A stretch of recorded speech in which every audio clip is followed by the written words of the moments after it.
மகர ராசி. மகர ராசிக்கு அதிபதி எம்பெருமான் சனி ஈஸ்வர பகவான்.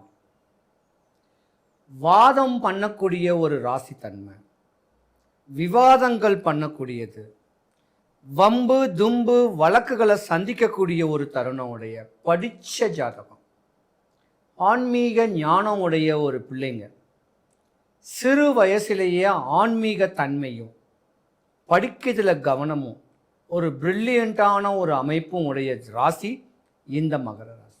தகப்ப மேல நீங்க பாசக்காரு. மகர ராசி பெண்கள் பாசக்காரு. ஆனா மகர ராசியில உள்ள ஆண்களுக்கும் உங்க அப்பாவுக்கும் ஆவாது. ஜென்ம விரோதியா இருந்து பிரிஞ்சு போகக்கூடிய தருணமும் ஏற்படும். ஒரு கட்ட கால வயசு கடன் சொல்லக்கூடிய நோயில மாட்டிண்டு இதனாலேயே பல குடும்பங்களில் பிரிஞ்சு போய் கிடக்கும்.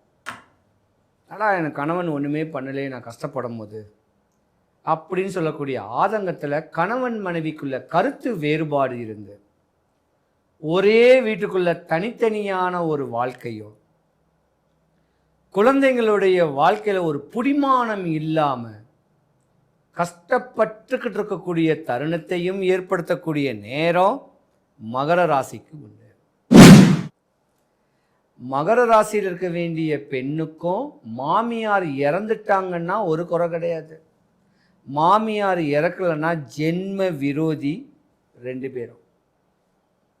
மாமியார் இறந்துட்டாங்கன்னா ரொம்ப கனிவாக இருப்பீங்க. மாமியார் மேலே அளவு கடந்த ஒரு அன்பு தெரியும்.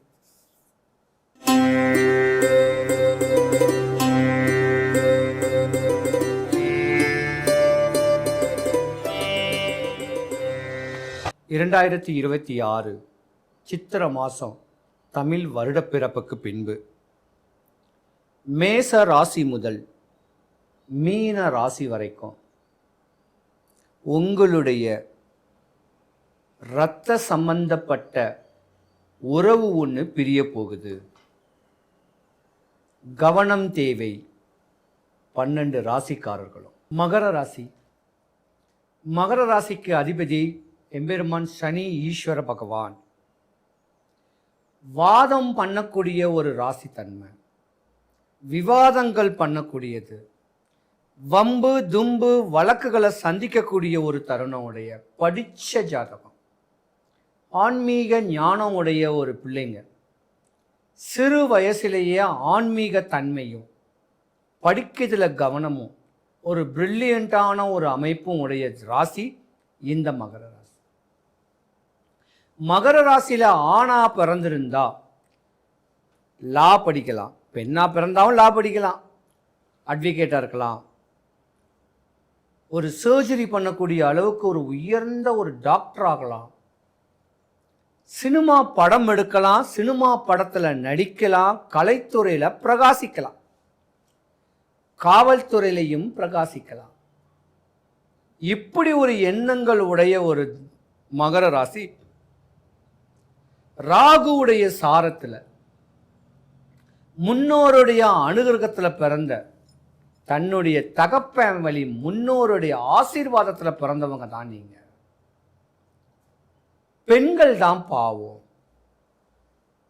ஏன்னா குறிப்பிட்ட காலத்தில் ராகு மகாதசை வரும்போது ஆசை பாச அன்பா பண்பா அனுசரணையா ஒரு நட்பு காதலா மாறும்போது அந்த காதலில் தோல்வி அடைஞ்சு தன்னை மாற்றிக்கலான்னு சொல்லக்கூடிய எண்ணங்களோ, இல்லை குடும்பத்தை விட்டு பற்றற்று விட்டு எங்கேயாவது ஓடிடலான்னு சொல்லக்கூடிய எண்ணங்களோ, இல்லை நான் ஏமாந்து போகக்கூடிய ஒரு வாழ்க்கை தன்மை கூட மகர ராசி பெண்களுக்கு உண்டு.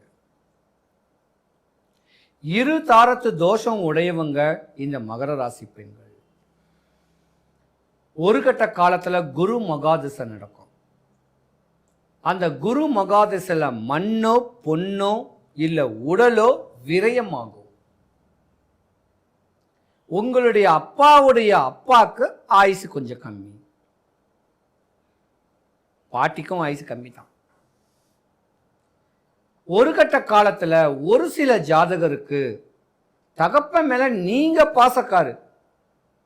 மகர ராசி பெண்கள் பாசக்காரு. ஆனால் மகர ராசியில் உள்ள ஆண்களுக்கும் உங்கள் அப்பாவுக்கும் ஆவாது.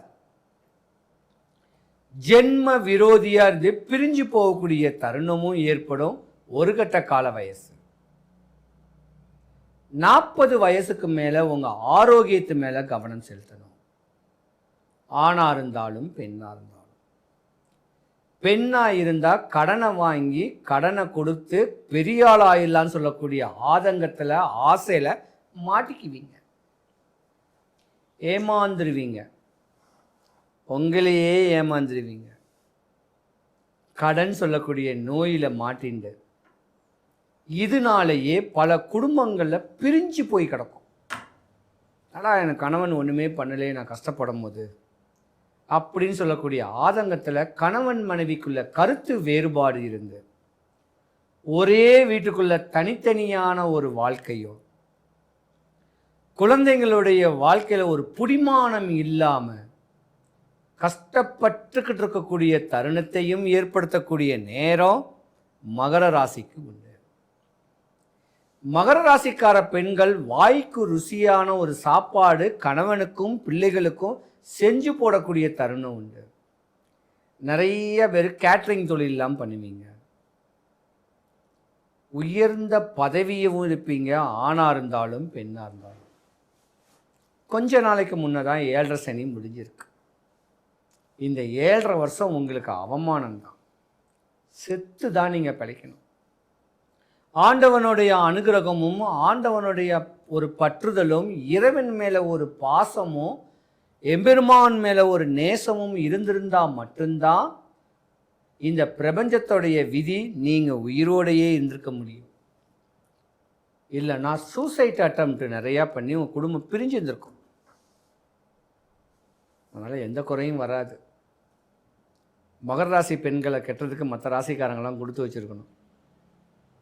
மகர ராசிக்கார ஆண்கள் சுகபோகி, பெரிய படம் எடுக்க ப்ரொடியூஸ் பண்ணுவீங்க, ஹோட்டல் கட்டுவீங்க, ரெஸ்டாரண்ட் வைப்பீங்க, ஜுவல்லரி ஷாப்ஸ் வைப்பீங்க, ரியல் எஸ்டேட் பண்ணுவீங்க. இந்த மாதிரி காசை கண்ணு மூக்கு தெரியாமல் காசு பணம் வரும், எங்கே போகுதுன்னே தெரியாது. இருந்திருந்தாலும் மகர ராசிக்காரங்கள் கொஞ்சம் பெண் மோகங்கள் உடையவர்கள் தான். மனைவி தவிர மாற்றான் மனைவி மேலே ஆசை பாசங்கள் வச்சுருந்தீங்கன்னா உங்கள் குடும்பம் பிரிஞ்சு போகும். உங்கள் சங்கதிகள், உங்களுடைய பிள்ளைங்களுடைய படிப்பு வாழ்க்கைலாம் கேள்விக்குறியாயிடும்.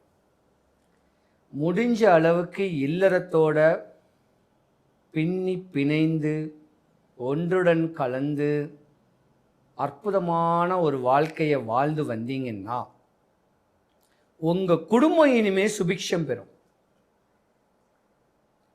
மண்ணு விரயமாகட்டும், பொண்ணு விரயமாகட்டும், பணம் காசுகள் விரயமாகட்டும், விரயமானத்துக்கு டபுள் பங்கா சம்பாதிக்கக்கூடிய தருணம் வருது. மகர ராசியில் இருக்க வேண்டிய பெண்ணுக்கும் மாமியார் இறந்துட்டாங்கன்னா ஒரு குறை கிடையாது.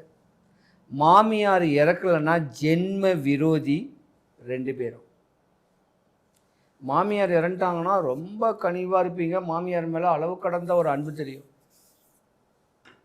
மகர ராசிக்காரங்களுக்கு ஒரு 45-50 வயசு ஆகும்போது மாமியார் பகைமையாகத்தான் இருப்பாங்க. ஒருவேளை வீட்டுக்காரு மாமியார் மாமனார் மேலே பேச்சு கொடுத்துக்கிட்டு உங்கள் பேச்சு எடுபடலைன்னா புருஷனையை கூட வெறுக்கக்கூடிய தருணமும் உண்டு. கவனமாக இருந்துக்குங்க. உங்கள் ஆரோக்கியத்து மேலே கவனம் செலுத்துங்க. மகர ராசிக்காரங்களுக்கு கணையம் பிரச்சனை வரும், அஜீரண கோளாறு வரும், உடல்நல குறைவு ஏற்படும், எலும்புகள் பலம் பெறாது, வலிமை பெறாது. மேற்படி ஏதாவது ஒரு ப்ராப்ளங்கள் பிரச்சனைகள் இருந்தால் வல்லக்கோட்டை முருகன் கோவிலில் சொன்னாங்க, வெள்ளிக்கிழமை சனிக்கிழமை செய்ய வேண்டிய பரிகாரத்தை செய்யுங்க. மகர ராசி அன்பர்கள் அனைவருக்கும் சுபிக்ஷம், ஐஸ்வர்யம், கடாட்சியம் கிடைக்க எம்பெருமான் வல்லக்கோட்டை முருகனுடைய அருளாட்சி உங்களுக்கு பரிபூர்ணமாக கிடைக்க இறைவனை நான் பிரார்த்திக்கிறேன். குடும்பத்தில் ஒற்றுமையா எல்லாருமே இருக்கிறதுக்கும் எந்த விரயங்களும் ஆகாமல் இருக்க இந்த ஒரு சின்ன ஒரு பரிகாரத்தை பண்ணிங்கன்னா யாருக்கும் எந்த குறையும் வராது. சென்னை தாம்பரத்துக்கு மிக அருகில் இருக்கக்கூடிய வல்லக்கோட்டை முருகன் கோவில். இந்த கோயிலுக்கு ஒரு 5 வாரம் வரேன்னு வேண்டிக்கிங்க.